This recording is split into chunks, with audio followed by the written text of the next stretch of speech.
So, how critical thinking skills is you introduce something to them and then you try to see if they can figure it out. And I showed you earlier that I introduced this to him for the first time, the lacing. And I kind of did it for him, showed him and was letting him just get me the blocks and I was putting them on. And now you can see that he watched me do it. So he's trying to figure it out. This is important skill. This is important is teaching these critical thinking skills when it comes to this age because he needs to figure it out on his own. Now he's using the wrong end, but I'm not going to correct him because I'm kind of going to see if he can figure it out that he did the wrong end. And this is important so that they can figure out how to do something, figure out how to do stuff on their own.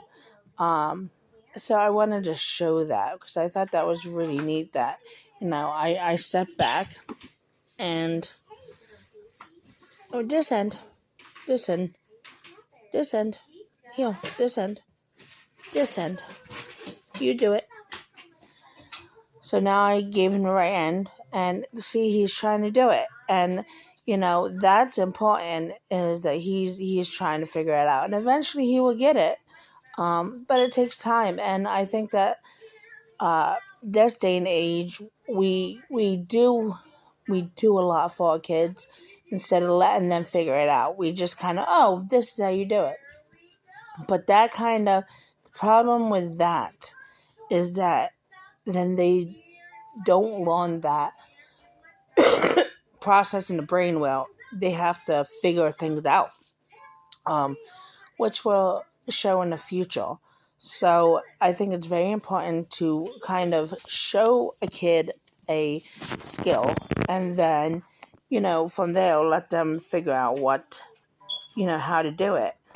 And that's kind of how I have learned from years of teaching, that I think that's important. I've seen a lot. I've been at a lot of different centers. I've nannied a lot of different kids. I've went through classes and through all my trainings, I'm kind of going towards this critical thinking, developing a curriculum for it because I think it's important for them to learn even at this age, to start it. So I wanted to show you guys.